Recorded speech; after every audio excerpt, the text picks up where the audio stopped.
Hello, everybody, and welcome to the Digital Today's podcast. I am Dave. I'm Ron. And Ron, we got episode 258 today, I believe. What do you got? Yes, we do. It's the Drew Brees episode. The Drew Brees episode. Now, what I want you to do is I want you to draw the line between 258 and Drew Brees for those of us who are not familiar with what you're talking about. Oh, come on. You should know exactly what I'm talking about. You talked about it just a few moments ago. No, it's it's nothing negative. It's the number of interceptions he threw in his career. Oh, I hope he had more touchdown passes than interceptions. Isn't he the all-time leader for that? I've heard the name. Does he still play? No. No? Well, he was with what, San Diego or New Orleans or both? Yeah, that's what I thought. Yeah. Now you're going to look it up. All right, you're going to have to go look it up now because we're not prepared for this stuff. Again, it's been, we're trying to get back to a normal schedule here, and one of us is ready, and one of us is just not ready. So, and I'm sorry that you weren't quite ready. Hey, don't knock over your clam chowder while you're trying to type that stuff over there, will you? Stuff. Let's see. He is the.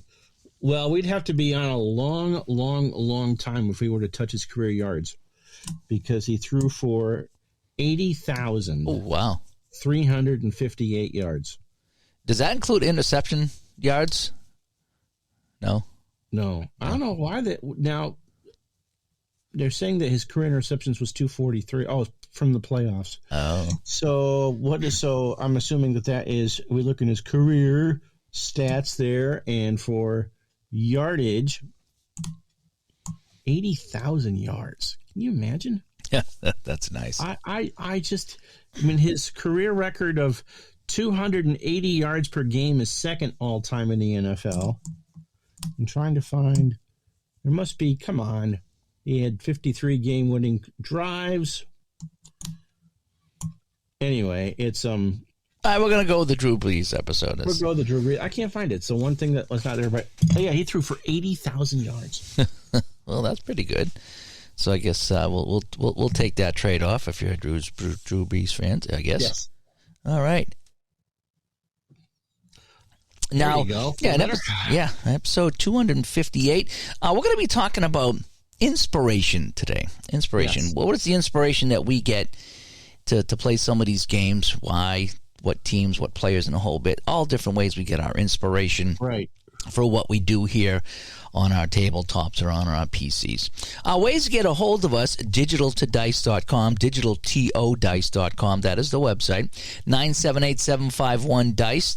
978-751-3423. That's our text line.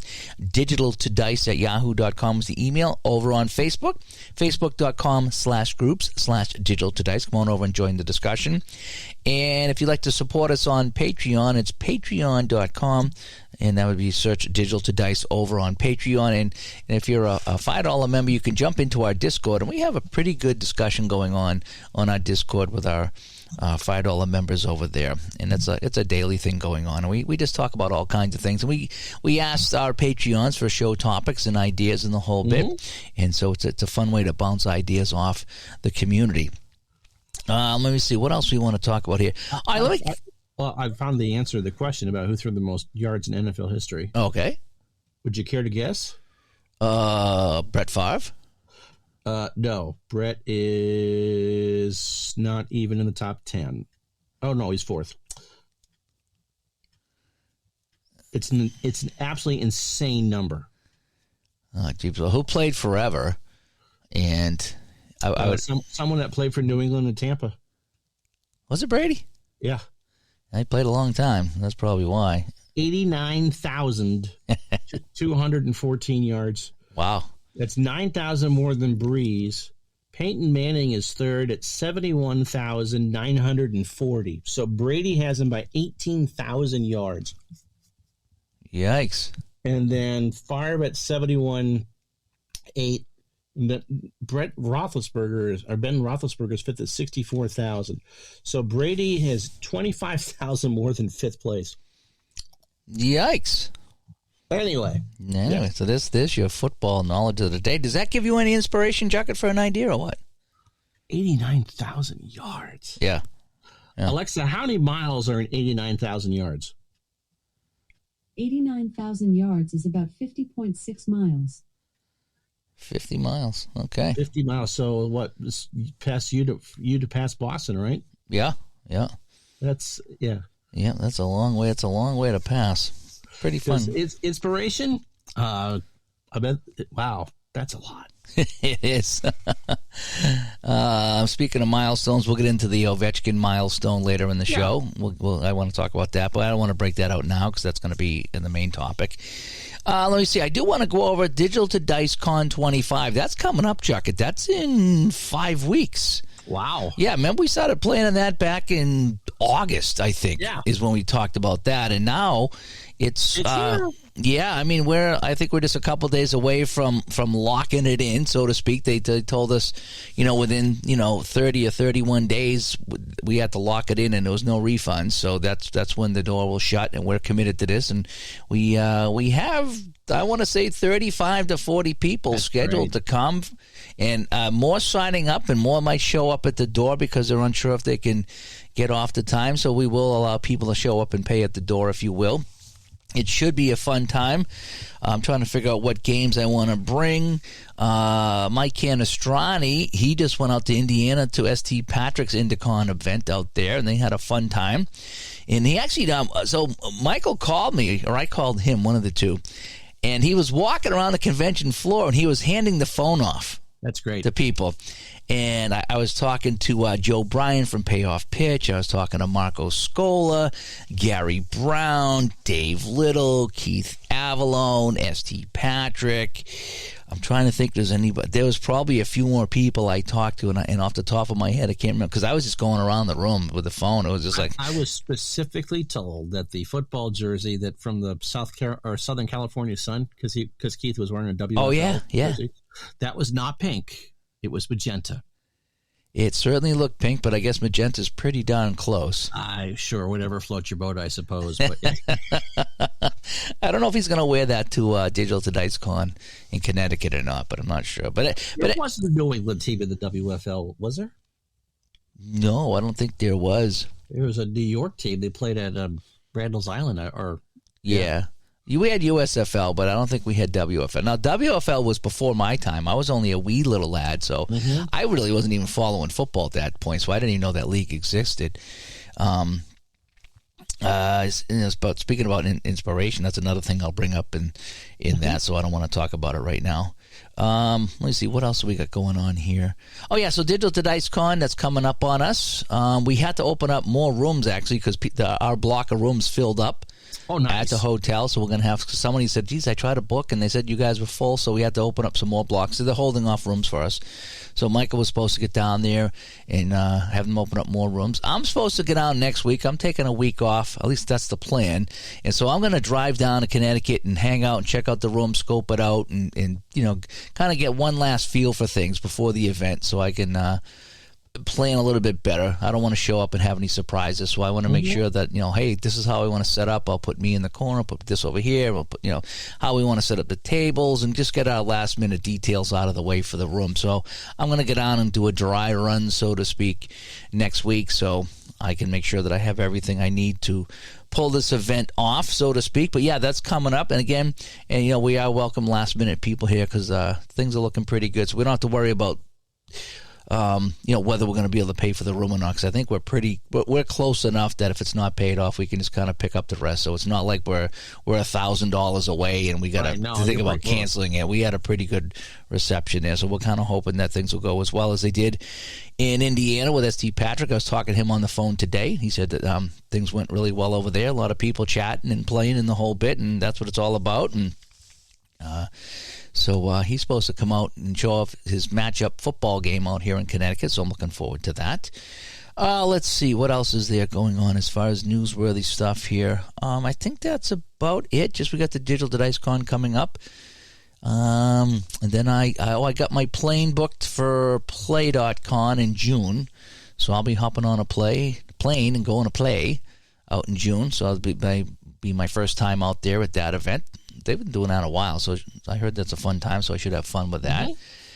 I haven't heard anything more about August and the Pro Football Hall of Fame or any football get-together from Jeff. That's usually late August, so I need to talk to him about that and see if there's any more word on that, if that's going to happen again, because they were supposed to have something. I think it was this week or last week at the Cooperstown Baseball Hall of Fame, and that fell through. So that would have been a fun one to go to, because that was probably only 3 or 4 hours from me. Yeah, it's not too far from you. So I probably could have got there and enjoyed some APA baseball. But anyway, so, well, shall we roll into what we're playing? Sure.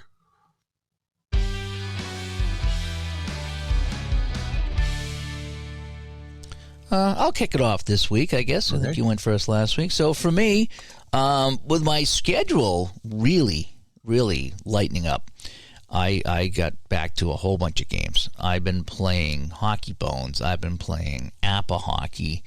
I've been playing shootout hockey. I've been playing stone cold hockey. I've really had a busy couple of weeks here, and it's really fun to get that stuff back on the table.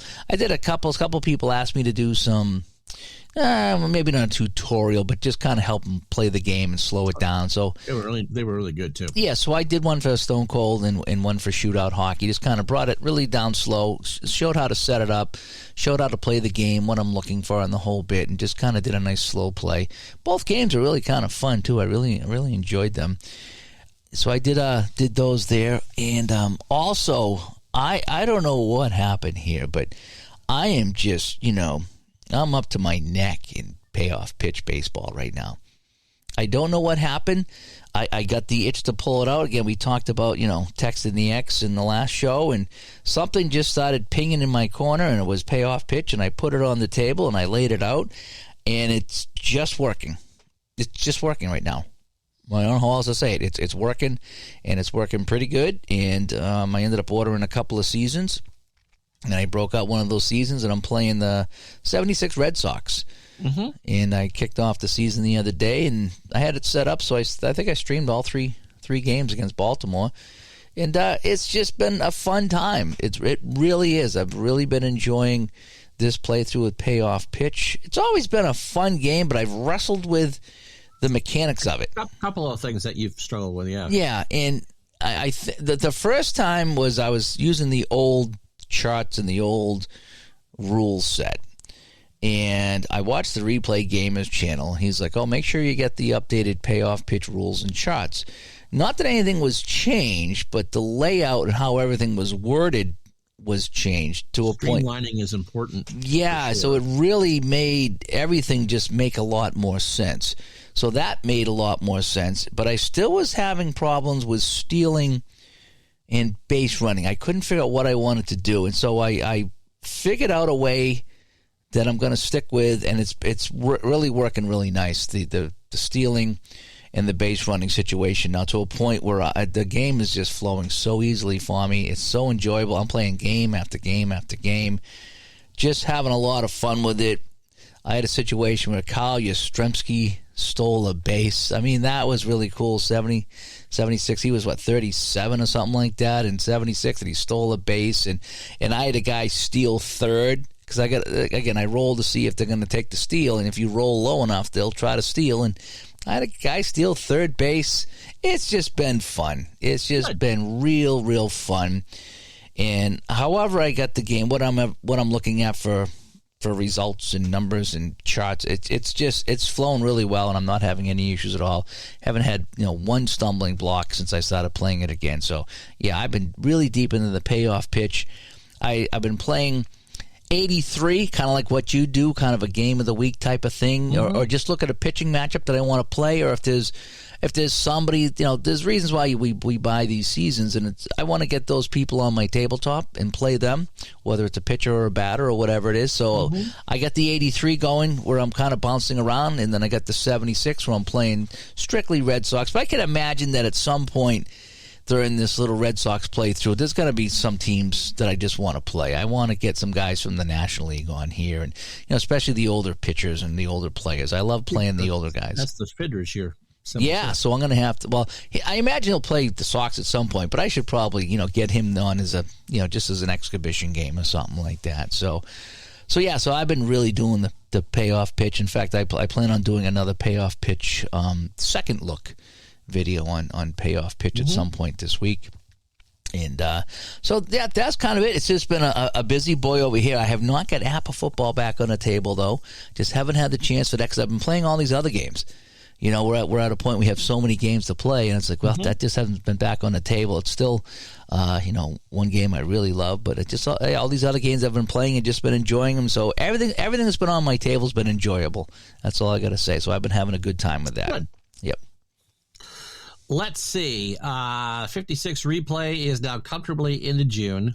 Sometimes a patch in a game like Action PC will break something that it wasn't supposed to break. Now, I'm not going to give Dave Cook any grief about this. It happens. I mean, especially a game that's updated as often as his and trying to make things right. However, a patch that came out on April Fool's Day or thereabouts somehow increased the amount of walks in a game a great deal. So you were playing a lot of Pantera on that game. Oh, my goodness. Yes, or whatever, So today we did Brooklyn and Cincinnati. And I knew that there was another patch to correct a patch, and I wasn't sure what I had installed. So I'm playing the game, and neither pitcher could buy a strike at some point. At the end, there are 21 combined walks. Now, under the 1949 season, that would have been a lot, but it wouldn't have been unheard of. By 1956, that is an awful lot of walks. So, wouldn't you know it, Cincinnati's up 11-8 going into the top of the ninth inning, because when you have 19,000 base runners, they do come around and score. And so Brooklyn somehow has the bases loaded, and they've cut it to a one-run lead. And Duke Snider is having the year of his life. He's hitting close to 400. He's lead as 22 homers and 50 some odd RBIs. I don't remember the exact numbers, but it's leads the league in all three categories. I love the Duke. He once threw his own kid in a father-son game. And so 11-10, and Cincinnati is trying to hang on for dear life. 2 out, top of the ninth. What happens? He lines the first pitch back to the pitcher, and that's the ball game, 11-10. So when I'm done with the game, kind of like when RJL does his stuff, the computer plays the rest of the games on that given day. And so that was a 8 or 9 games for the day, and 5 of them had teams have more than 10 walks. Like, okay, so I quit the game. Obviously, it is what it is. You can't do anything about it after it happens, but I put in the correct patch, send the next 3 days, and nothing like that happened. But sometimes, well, you got to look at it as, the umpire had a bad day, and he was mad, and he just called a lot of balls or whatever it was, and just look at it that we talked about, when you make mistakes in games. You just got to go with flows. Yeah, absolutely. And PC's a little different than, reading dice on a table and stuff like that, but I guess that would fall into the category of, okay, you had a patch, and there was a glitch in the patch that was allowing a lot of walks, so we'll go with it. I mean, everybody has to play with it, and now it's fixed, and so that's hopefully... what I thought was the fair thing to do, because I wasn't sure, because, weird things can happen. I mean, Dave Cook is the master of getting in rare plays that you wouldn't necessarily, oh, yeah, this happened. I mean, you had the infamous one where the lights went off in the arena. Oh, that was great. And I've had playoff games that turn into bean brawls. That just like, really? Okay, how many batters are we going to hit here? And you're not sure if it's a bug in the game or what it is. And so, yeah, I think it was the 2001 playoffs. It was Oakland and Seattle, and we had I think fights first in 2 of the first 3 games from bean brawls. So you don't know if it's something that's just kind of supposed to be within the game or something that's flubbed up with the game. And because of the way he does it, I mean, they're all features, but this was, no, I got another patch out right away because this is, yeah.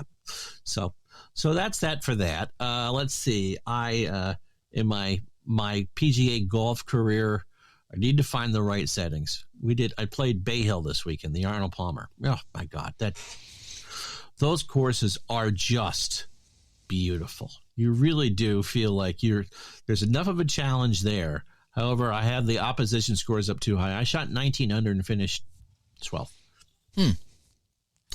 Anyway, so the reason why we come up with a topic today, I was trying to think. Normally I do tribute games for those who are no longer here.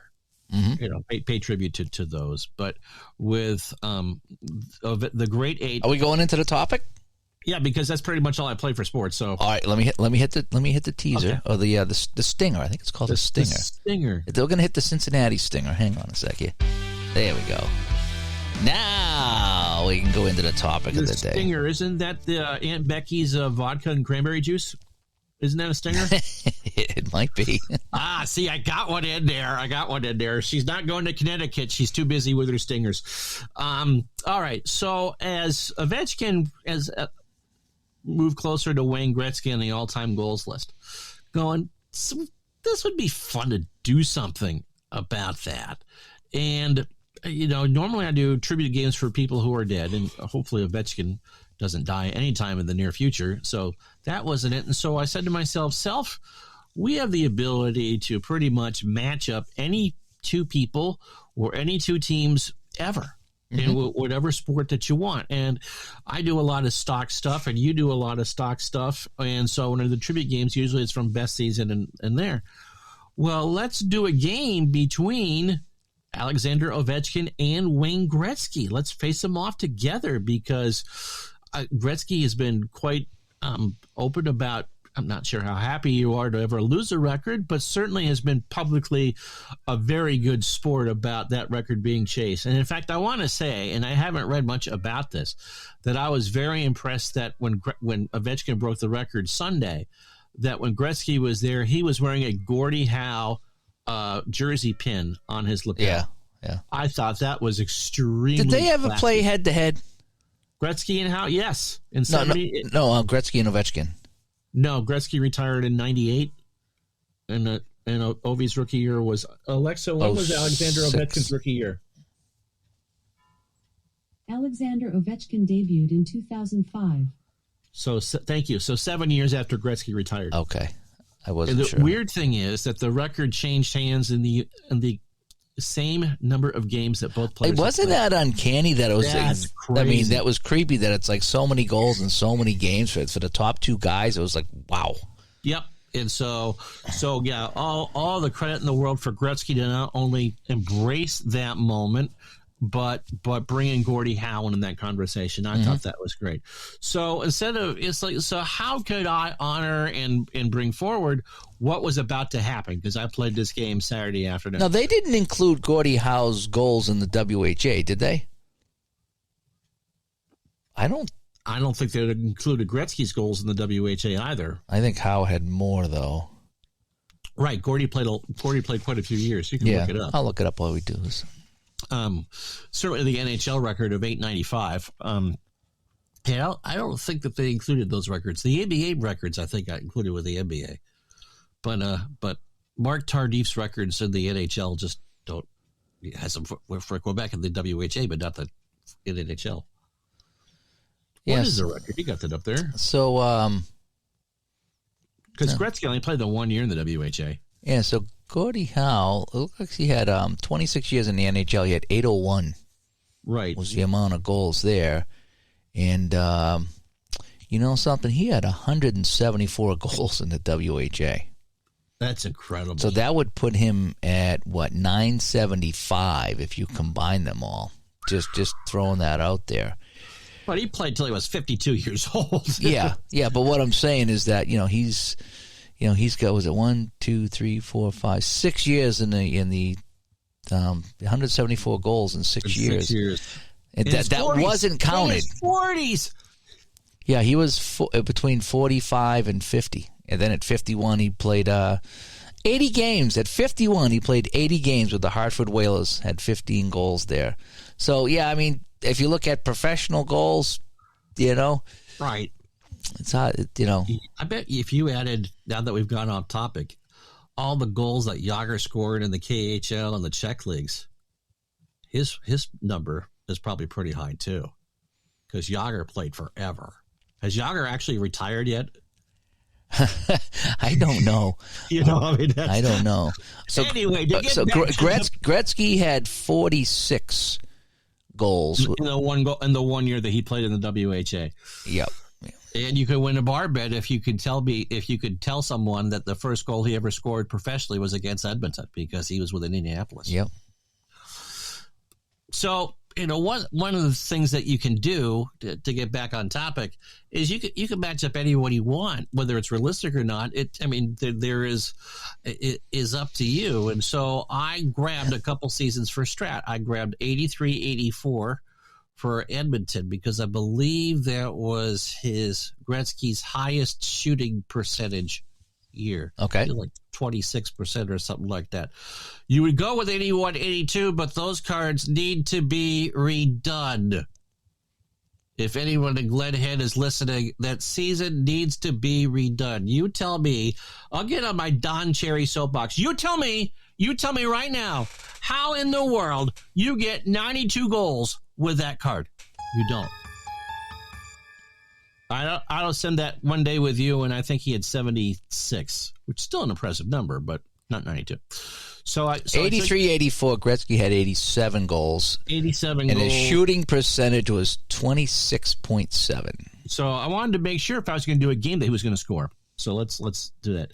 And so the other year I took was 2007-8, because that was the high water mark for Ovechkin. He had 60-some-odd goals. And we're still in the dead puck era. Yeah. Or the end of it at that point. I mean, that's the conversion rate for that is there. So I matched them up together. We played the game in Washington, and they both scored. Oh, nice. And in fact, I believe Washington won 5-4 or something like that. I mean, if you want to go cross-era about that, go take a look at the goalie cards in your favorite hockey game from any 80s team and any modern team. The Grant Fuhrer stood on his head. He got the first of those Stanley Cups with that. And you're looking at that going, Washington is going to have his lunch. But it's Edmonton. And so we'll spot you 4. We'll score 6. When I was talking to Gary Brown, who's the creator of Stone Cold Hockey, right? I was talking to him the other day at IndyCon on the phone. And I was telling him that I played the 79-80 North Stars and Blackhawks, and their defense was a 4. Each team's defense was a 4. For those of you not familiar with the game, you roll a 20-sided dice, compare it to the defensive rating, and that determines if you're going to be shooting off the really good column or the really bad column, okay? So can the defense make the play, yes or no? So a 4 out of 20 is not that good. So I told him, I says, I laughed at every time Chicago won the control check, they also were reading off the best chart because the Minnesota's defense was a 4, and they just kept rolling higher than 4. And so he told me, he goes, look at one of the Edmonton teams that I got from the 80s. Their offense was 13. That's insane. That's like that's a goal practically every time you roll. Every time you get control and you roll, that's practically a goal. But their defense was 1. Didn't they change a power play rule because of Edmonton? Yeah, they made it so you didn't play 4-on-4. So if you had coincidental minors, instead of taking them off and playing 4-on-4, you played 5-on-5. They did that for a handful of years, and then I think they're back to the 4-on-4 now is what it is. But there's a handful of years, of course, right in my wheelhouse, so I always have to look it up when I play, if I have coincidental minors or not. I never remember. I did continue to not talk about the subject.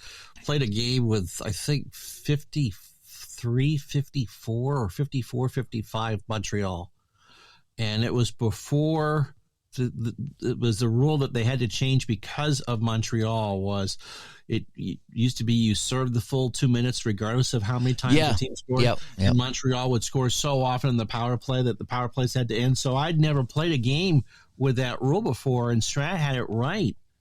I picked up 52. Montreal scored, and the guy's still in the box. I picked up 52-53 for Appa. So 53-54 because you picked up the year before. And I played that game, and I had to remember too. I had to remember that if there was a 2-minute penalty, it did not expire on a goal. And I didn't have any penalties that game, but it's funny you brought that up because blew me away. That was some of the rules back then. There was a lot of weird hockey rules back in the day, like you could not pass forward. In the early days, you couldn't make a forward pass. You have that set. You've taken that out. Speaking of inspiration, 29-30, which I think is the oldest set. Does Appa make an older set than that? Yeah, I think there's one earlier than that. I think because that was the first year. Because remember, we looked it up.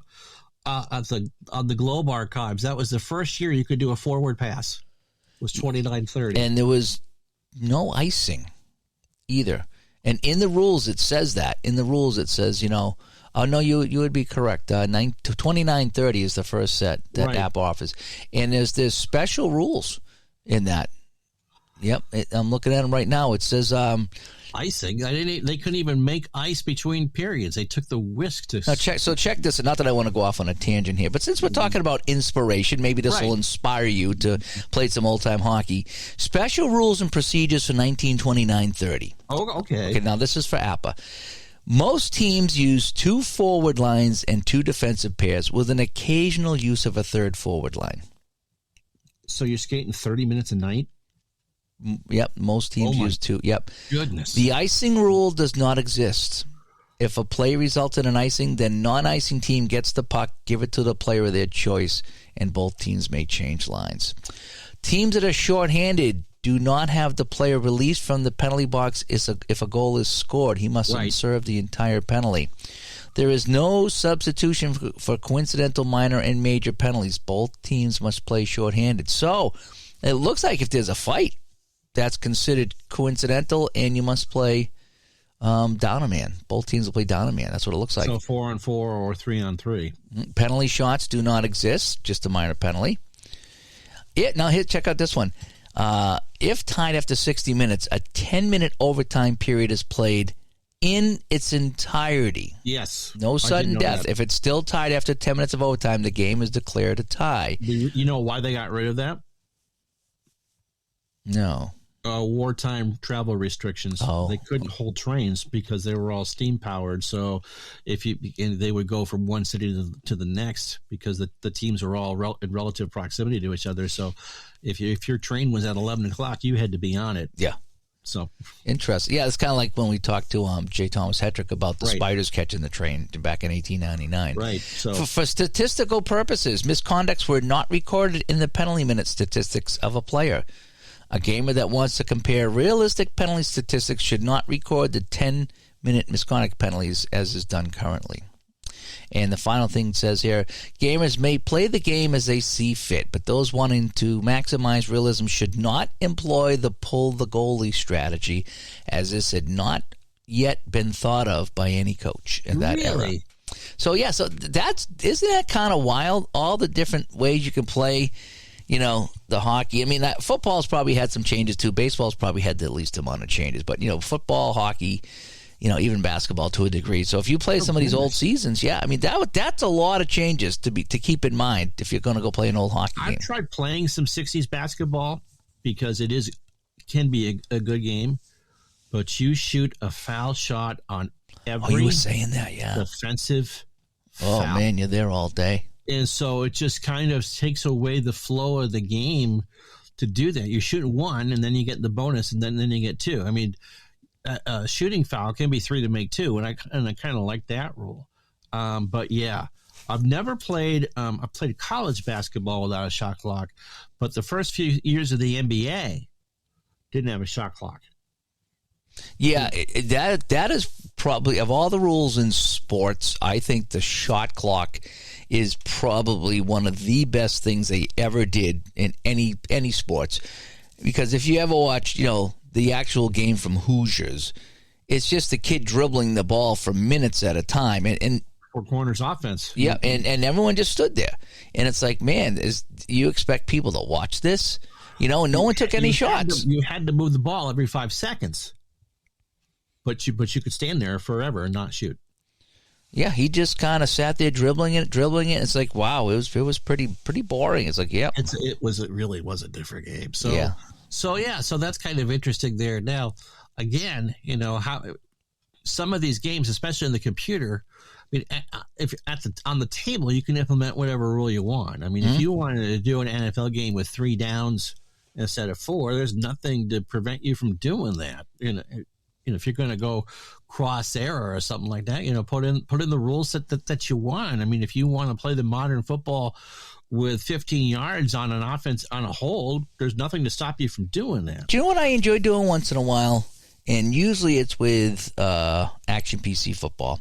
Mm-hmm. In fact, I'm excited There's for a lot of options that you can do. yeah, in that I'm excited game. for the new Action PC football. Actually, that's coming out in April. Yeah, this month I think they This said, month, right? yeah. Yeah, so I'm looking forward to that. I haven't pre-ordered yet, but I will.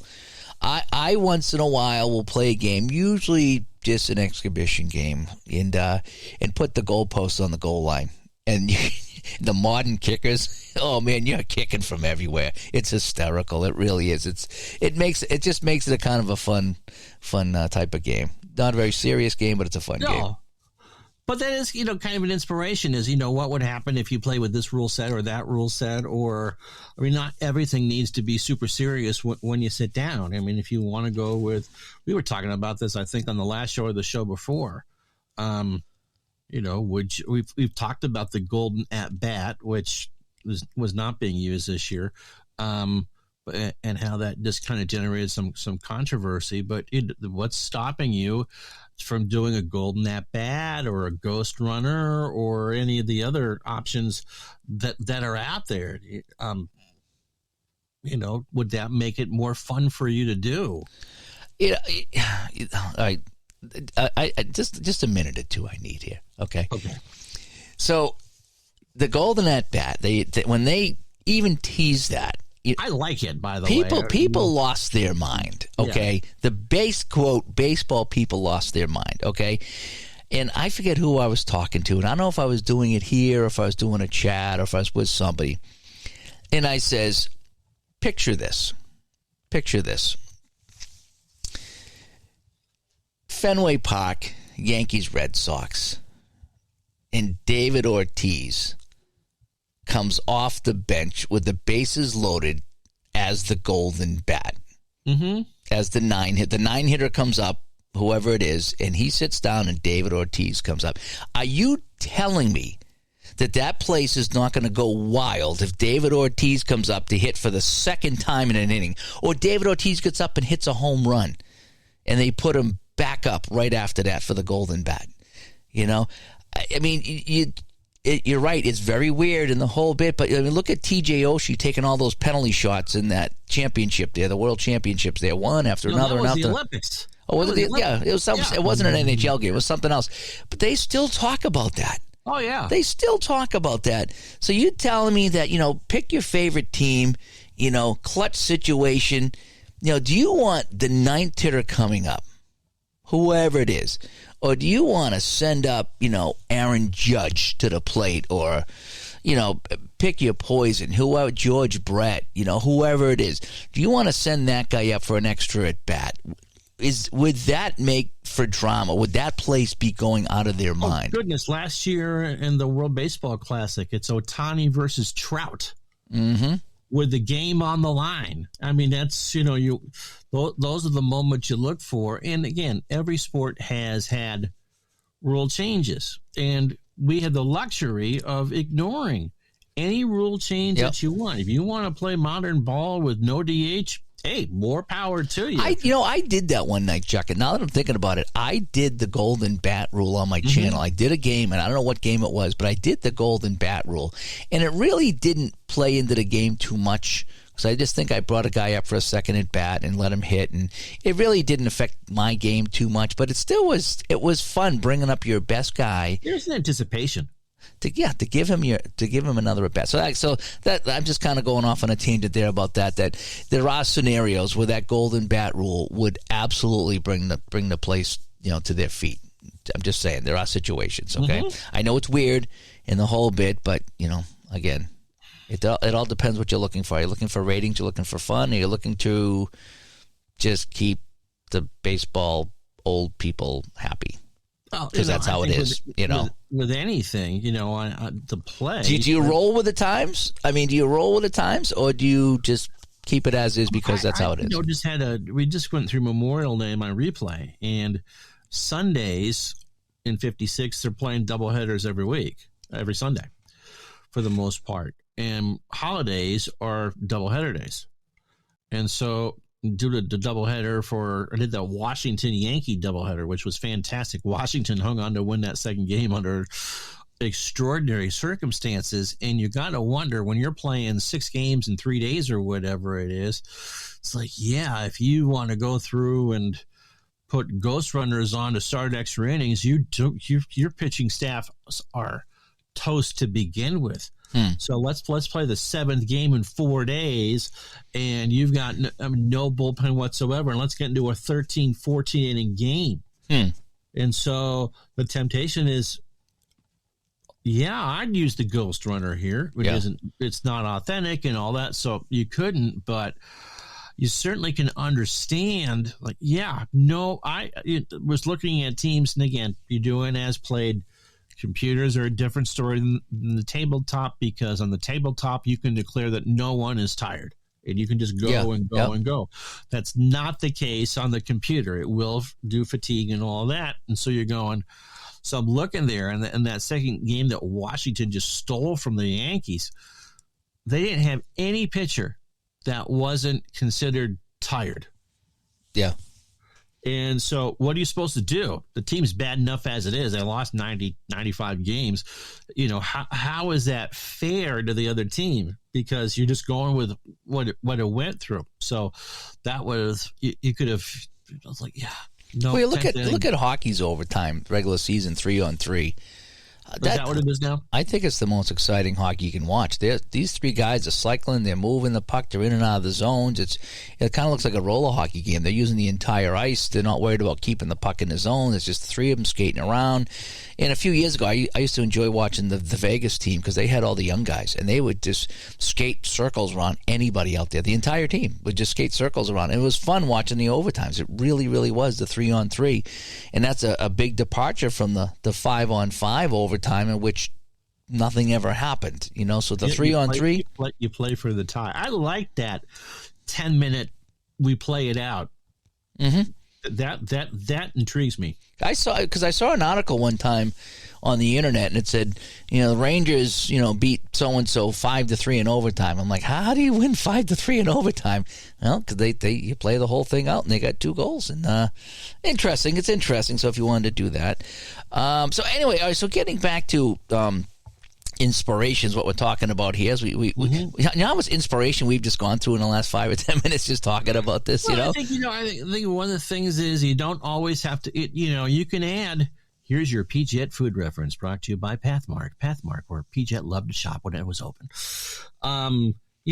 Whatever your favorite recipe is. Well, let's talk about chocolate chip cookies. You don't have to make them the same way all the time. If you like pecans in your cookies, then put pecans in your cookies. If you want to play with a rule set from, name your era, then play with that. There's nothing wrong with that. It's your game, your rules. And every now and then it's fun to do that. It's to take out a game. I want to do a regular project that way. But just take out a game and play some teams and play the full overtime or play the full power play or, whatever else it is, the no icing, and just kind of have some fun with it. You really could. Speaking of that, speaking about inspiration, so watching Keith play that game with his WFL shirt kind of was some inspiration for me. So magenta, it's magenta. Yep, magenta. That gave me some inspiration to get back into the WFL, who I did buy for second season for play, and I think that's all I got. Oh, I have it for the Downey Final Score football because I bought the whole set. Did you get that for the Easter sale, or was that something you had before? I had that before because I bought the Final Score football, like the whole caboodle, one sale. So I got all the leagues, everything right up to like 2014 or something like that. So that included the WFL, USFL, XFL. Right. But I wanted something a bit more than Final Score, so I went onto the Downey site. The Easter sale's on now, by the way. No code needed. It'll take 15% off, whatever you do. And you can believe it, they had 1974 WFL for game-winning drive and momentum football. Oh, wow. So you picked up both? So I picked them both up, yeah, because you know me, I like my Detroit wheels. In fact, I printed them out here. Oh, no, this is I got the USFL, too. So I got the Breakers and the Generals for momentum football, too. They don't have a ton of seasons for momentum football, but they did have those, and it was kind of neat. But you're talking about rule sets here. The WFL, I won't go through them all, but just a couple things here. The action point. Touchdowns were worth 7 points, okay? instead of 6. And then you had a conversion, which I think was like a 2-point conversion for the action point, and it could only be scored with a run or a pass play, and it was worth 1 point. And that's one of the things there. Receivers only needed 1 foot in bounds for a legal pass instead of 2 in the WFL. And there's a few other things like that. But, yeah, so imagine that. So you get 7 points for the touchdown with a possibility of an 8th. And that was kind of an automatic thing. And what's neat, if you do buy these one of these seasons from Downey, whether it's the momentum or the game-winning drive, it does have the rule sets in it, as well as the full schedule and then the original schedule before the teams quit. So they did a good job of filling you in with all this stuff. So I will say that I was pretty happy with my purchase from Downey Games, seeing all that stuff there. So speaking about inspiration, I got it from watching a shirt, and I ordered the WFL for a couple different games. Let me see here. I've been watching some Larry Bird stuff, and it got me back into some inspiration. So I did pick up another season of Player of the Game basketball for Downey. And, of course, the Ovechkin thing, and me and you got talking about that. And I did pick up some APA hockey with Ovechkin. And I think I only had one season, which was the 2010-2011. That's the season the Bruins won the Cup. I think that's the only, quote, modern season I had for APA. And so I picked up some APA hockey season so I could play some Ovechkin. And I think I did settle on the 07-08 season, which was the Pittsburgh-Detroit Cup finals. That was fun. But, that was Ovechkin's 65-goal season. So there was a lot of very interesting players in that 07-08 season because, again, I'm more 70s, 80s. But, boy, that season was loaded. Detroit had both Dominic Hasek and Chris Osgood in net. Yeah.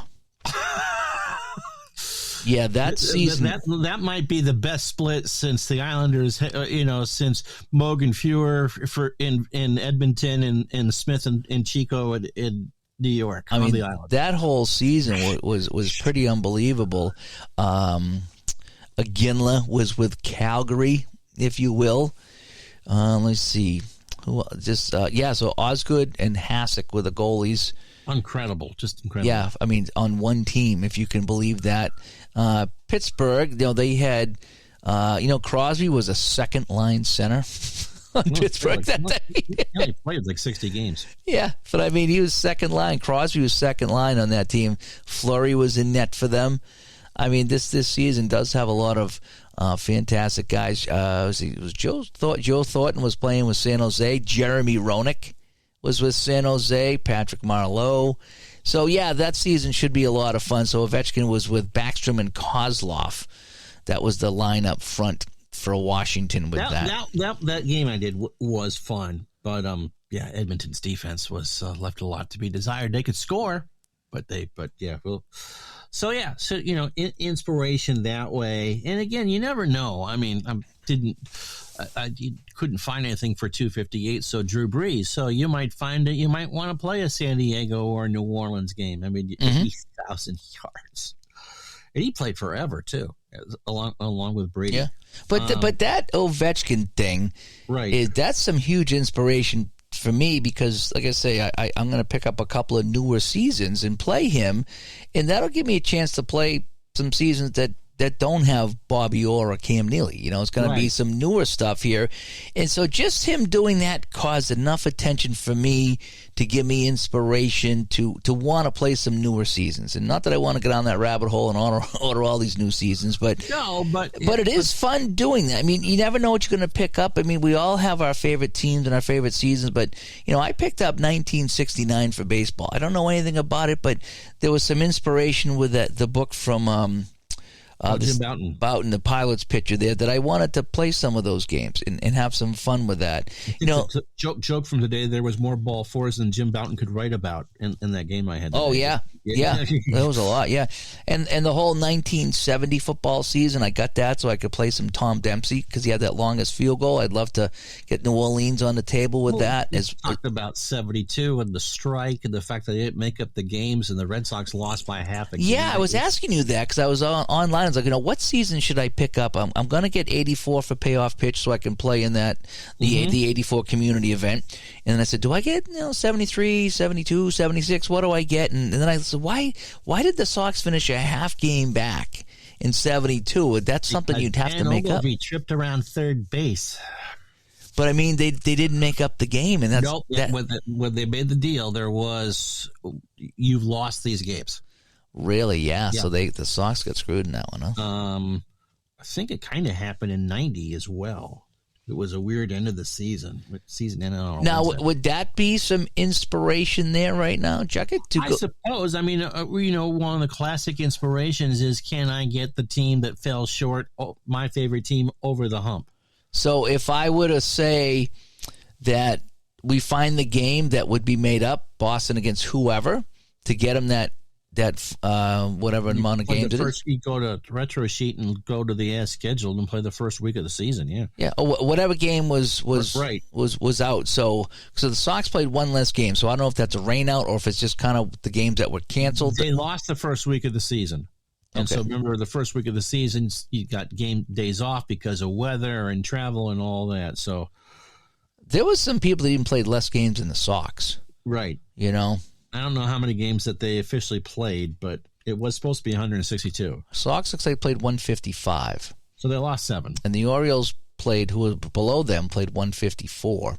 Right. So there was a lot of that going on. So they lost the first week 10 days of the season. Yeah. So I mean, you go back to that and you say, okay, well, I'm going to make up one of those games and see if the Sox can win. If they win, then I'll have them play the Tigers, and if they beat the Tigers, that'd be a fun little inspiration there to go back and play that out. If you're a Red or a Cardinal fan, do you play out 81 in full? Because if they hadn't split the seasons, that would have been the NLCS, would have been the Cardinals and the Reds. They had the best records, but because it was a split season, the Phillies won the first half, or the Expos and Phillies won their respective halves in the East, and the Dodgers and the Astros won their respective halves in the West. So the two teams that would have, if we had did a regular playoff, didn't make the playoffs. That's a good. Do you do the full season, and do you do that? Do you do the 94 strike? Expo fans with their voodoo dolls of Bud Selig. We were going to the series. I think I have 81 somewhere, Jucket. It's a great year. It really is. I don't know if I have it with app or if I have it with payoff pitch, I think.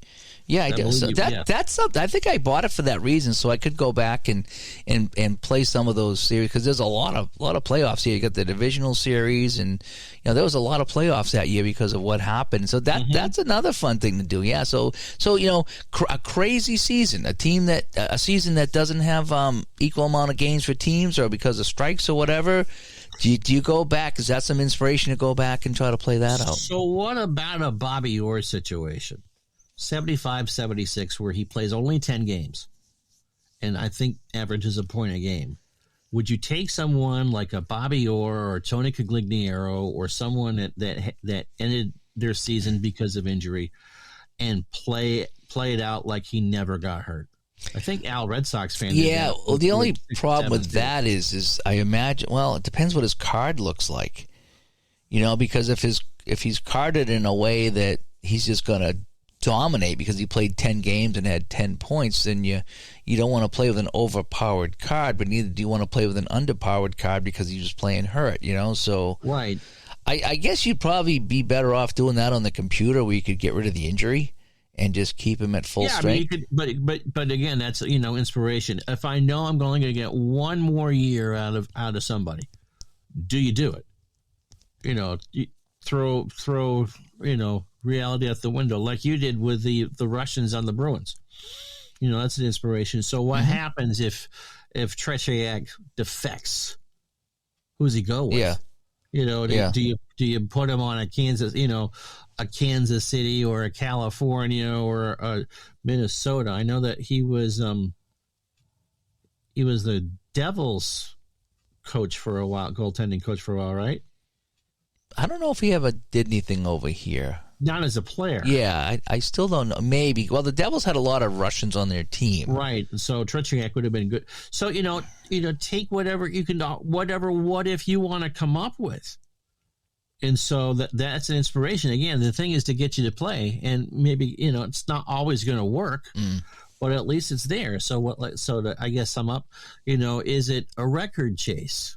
I mean, would you have done? Actually, I remember now that the record, the game that Brady broke Breeze's record was a Sunday night game, I think in Foxborough, as a matter of fact. And so Breeze was there, and I think he might have been working for NBC at the time, and so there was ceremony and all that. Do you do a record chase? Do you do make up for the injuries that happened, or the what if someone finally I mean, there's 1,000 different things for inspiration, Right? And that's not even just going in the back of your head. That's not including, my God, I can't believe someone found this game and I'm watching it on YouTube. Let's go do it, which is there. I mean, they found them. I watched a video not too long ago that had the complete 3-point history of Kareem Abdul-Jabbar. Was it And 5 it was seconds the long? one 3-pointer he made, and it just happened to be televised. And so he went one. And then I think there was a video for Shaq's complete 3-point shooting. Yeah. Whatever, however you find that, but it can be so varied. Yeah, and there's the guy that's always posting the baseball players that pass away. He's got the nice little tribute for him, and sometimes you see that, it's like, oh man, he died. That stinks. I'm gonna go play a game with him in it, Right? And sometimes like I say, you play it live, and sometimes just play it for yourself. But yeah, so inspiration is what we're talking about today. It comes from many different sources and for many different reasons. And for me, most recently was, the WFL, wanting to get back into that. So I picked that up for a couple of games. And then the Ovechkin, which is going to, he's really the sole reason that I want to play some more modern seasons. And for me, modern is anything in the last 20 years. So that's modern for me, not last few years, the last 20 years. So it's going to be kind of fun. It's going to be kind of fun. Getting him on the table, knowing that he broke the record, that he's, has the most goals in the whole bit, and maybe that'll get me to get more Gretzky on the table too, to kind of, have some fun with him in the whole bit.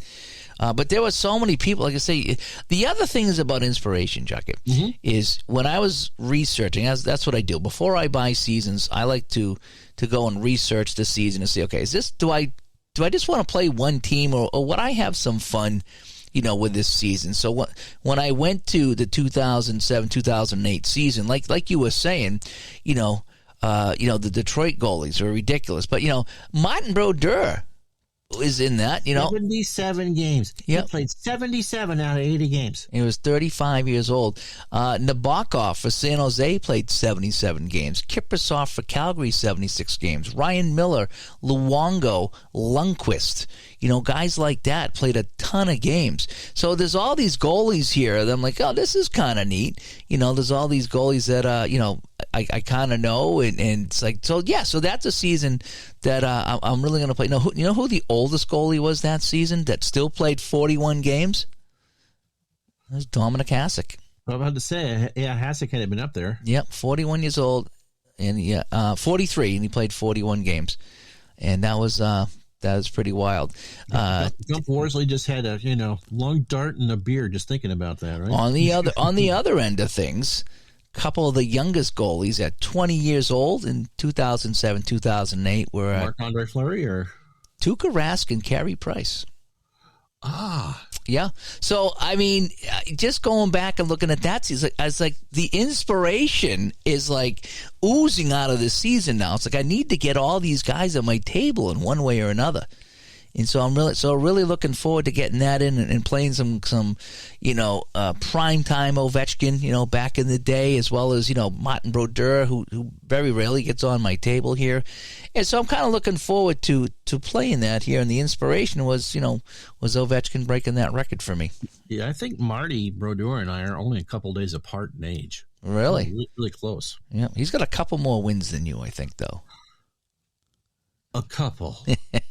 Not much more than that. Not much more than that, but anyway. You know. So, all right. So we want to shout this out to you guys. Shove this off to you guys.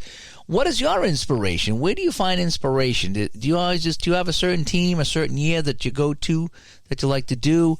The other thing we didn't really touch on, we can touch on for a minute, is different games to play. You know, so inspiration is not only players and teams, but different games. I mean, did you see somebody play a different game? And you're like, boy, that looks kind of fun. Right. You know, for example, I'm playing the payoff pitch a lot on my channel, and there's a lot of people that have been watching the last few days, and you're like, boy, you really kind of sell me on this payoff pitch. I've never played it before, but it looks super fun. And so there's some inspiration for people to check out a new game. You know, sometimes I'll put on a video or I'll read a recap on Facebook or Delphi or something. It's like, what game is this? And they'll say, oh, I'm playing this. It's like, wow, that looks like it could be kind of fun. So there's some inspiration, you know, that I've gotten to go and maybe check out a new game or check out a season or check out something or other. And it's kind of fun, you know, getting inspiration to try a new game too. Yeah. So all that is there as well. So inspiration is the topic of the show of 258, and we want to know where you get your inspiration from. So anyway, should we get to the 3 stars of the week here? Absolutely. All righty here. In no particular order here in episode 258, our number 3 star is Angela and Ronnie. So Angela and Ronnie, thank you so much for being our 3rd star. Number 2 star, no stranger to the show, Sweet as Jeff. Yay! Sweet as Jeff, thank you so much for being a star of the week. And our 3rd star, our 1st star, I should say, is Robert Casari. I always call him Robert Corsair, and I'm wrong with that. It's my eyes when I look up and I get the I in front of the E instead of fill absolutely. in the blanks, yeah. I look at that. It's on the screen sometimes. I always call him Robert Corsair, but I think it's Robert Casari. So Robert, thank you so much. So Angela and Ronnie, Sweet as Jeff, and Robert, thank you so much for supporting the show here and being a Patreon and help us keep this thing going. All righty. So should we wrap up episode 258? There you go, Drew There Brees. we go. Yeah. So you've been listening to the Digital to Dice podcast, episode 258, and we talked about inspiration in this episode. We want to know what your inspiration is to play different games, teams, players, whatever it is you put on your tabletop or your PC. Ways to get a hold of us, digitaltodice.com is the website, 978-751-DICE is the text line. digitaltodice@yahoo.com is the email, and over on Facebook, facebook.com/groups/digitaltodice. And don't forget, next month, just 5 weeks away, is Digital to Dice Con 2025 over in Connecticut. And again, digitaltodicecon.com is the website. Any final words before we sign off here? I'm sorry, Drew Brees. I didn't mean to insult you. And something him has always just been a breeze, though. All right, we're done. Good night.